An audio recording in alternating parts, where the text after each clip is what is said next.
आखिर भगवान कृष्ण की मृत्यु के बाद ऐसा क्या हुआ कि द्वारका शहर आज समुद्र में है? और भगवान कृष्ण की मृत्यु के बाद उनकी पत्नियां और बच्चे कहाँ गए? क्या आप जानते हैं समुद्र में 300 फीट नीचे डूबी भगवान कृष्ण की नगरी द्वारका के होंगे दर्शन? मगर कब और कैसे? चलिए जानते हैं इस वीडियो में। दोस्तों, क्या आपको पता है कि महाभारत के अनुसार जब श्री कृष्ण ने कंस का वध किया तब जरासंध ने भगवान कृष्ण और यादव वंशियों का नामो निशान मिटाने की ठान ली और मौका मिलते ही वह बार बार मथुरा और वहां के लोगों पर लगातार आक्रमण करता रहा। अब जब बार बार ऐसे खतरा बढ़ने लगा तब भगवान श्री कृष्ण ने मथुरा को छोड़ने का निर्णय लिया और मथुरा छोड़कर उन्होंने एक नया शहर बसाया जिसका नाम था द्वारका, और भगवान कृष्ण द्वारका ही रहते थे।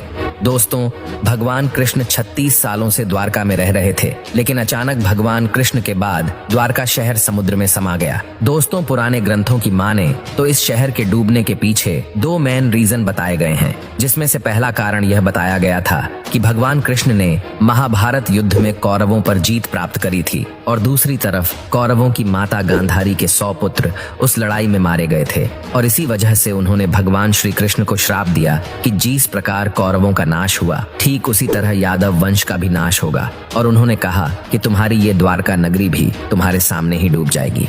अब अगर दूसरे कारण की बात करें तो एक बार कुछ ऋषि मुनि भ्रमण करने के लिए द्वारका शहर आए और भगवान कृष्ण के पुत्र ने अपने साथियों के साथ मिलकर ऋषियों के साथ मजाक करने की योजना बनाई। भगवान कृष्ण के बेटे ने स्त्री का रूप धारण करके ऋषियों से यह पूछा कि मेरे गर्भ से क्या उत्पन्न होगा। अब इसके बाद जब ऋषियों ने देखा कि यह हमारा अपमान कर रहे हैं तो उन्होंने गुस्से में आकर बोल दिया कि यह पुत्र एक लोहे का मूसल उत्पन्न करेगा और भगवान कृष्ण और बलराम को छोड़कर बाकी सब लोगों पर उस मूसल का प्रभाव होगा।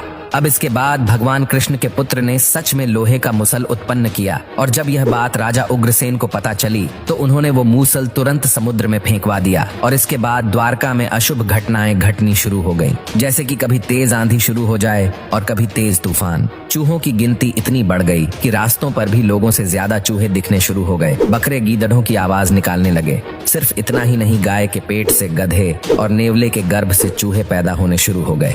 अब जब भगवान कृष्ण ने ये सब होते हुए देखा तो उन्हें पता चला कि कौरवों की माता के दिए श्राप का सच होने का समय आ गया।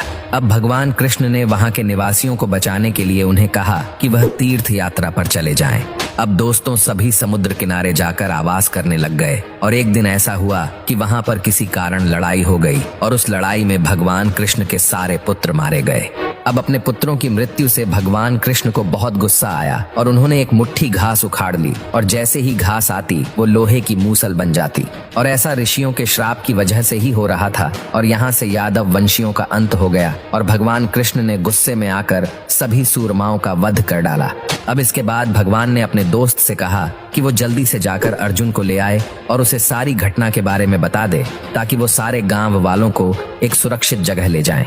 अब इसके बाद जब भगवान कृष्ण जंगल में अपने भाई बलराम के पास गए तो बलराम जी समाधि में लीन थे और अचानक से उनके मुंह से एक सफेद रंग का सांप निकला और समुद्र में चला गया।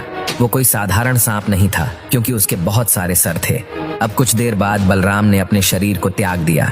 अब भगवान कृष्ण जंगल में कौरवों की मां के श्राप के बारे में चिंतन करने लगे और तभी वहां पर एक शिकारी आ पहुंचा और उसे दूर से ऐसा लगा कि वहां कोई हिरन है और उसने बाण चला दिया। लेकिन जब वो आगे बढ़ा तो देखा कि वहां तो भगवान कृष्ण थे। अब भगवान कृष्ण तो इसके बाद नहीं रहे और दूसरी तरफ जब अर्जुन द्वारका पहुंचे तब भगवान कृष्ण के पिता ने अर्जुन को बताया कि अब ये शहर डूबने वाला है। अब इसके बाद अर्जुन वहां से सभी निवासियों को मंत्रियों की मदद से इंद्रप्रस्थ की सुरक्षित जगह ले गए, लेकिन उनके वहां से जाने से पहले भगवान कृष्ण के पिता ने प्राण त्याग दिए और अगले ही दिन सोने से सजी द्वारका नगरी समुद्र में डूब गई। दोस्तों, एक रिपोर्ट के मुताबिक समुद्र में द्वारका शहर के पुराने सबूत मिले थे जिसमें कुछ तांबे के सिक्के भी मौजूद थे और उसके बाद ये पूरा का पूरा नगर ही खोज लिया गया।